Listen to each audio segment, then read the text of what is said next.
The founders of the organisation are Brian and Jerry Duplessis.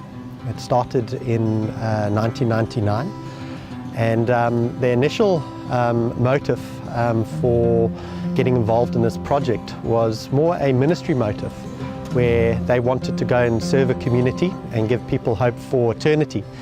But they soon realised that people needed hope for today. They needed food on their tables, they needed jobs, and they needed some purpose in their lives.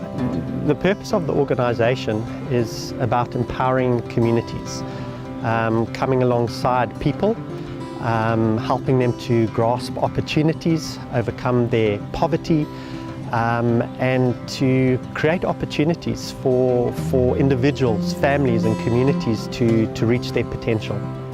We run a variety of different projects.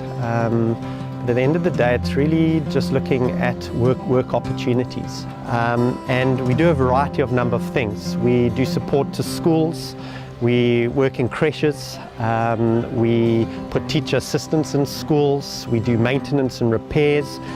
So we're working in Smart Start. It's a program targeted at young entrepreneurs.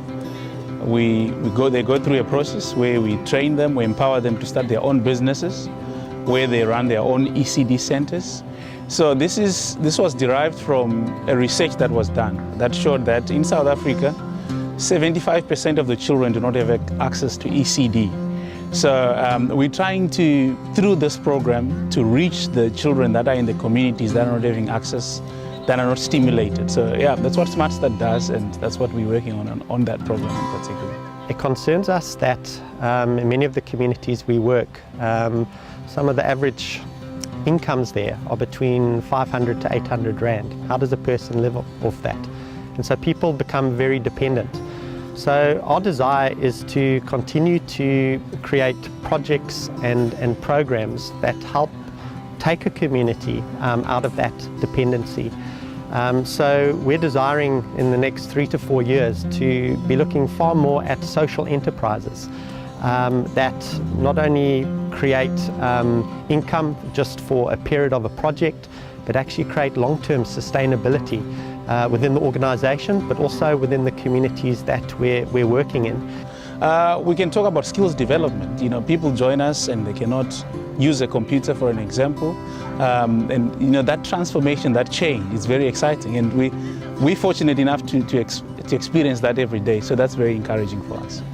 I think some of the challenges is obviously working within a community and building trust, and that has taken a number of years. I think one of the advantages that we had is that many of the leaders lived within that community, built relationship over a long period of time.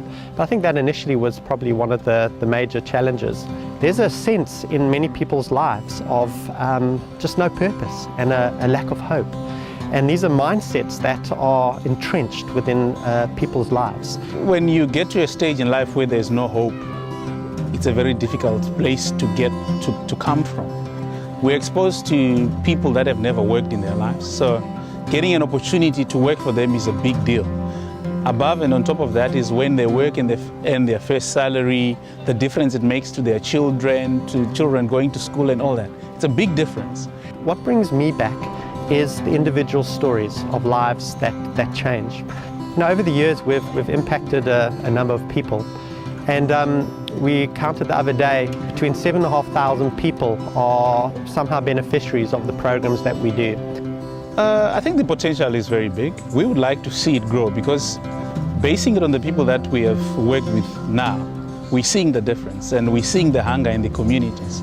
So it will be very good for us to see it being spread across all the people that are not benefiting, because we can clearly see the difference. So we would like it to grow. That's what I can say, yes.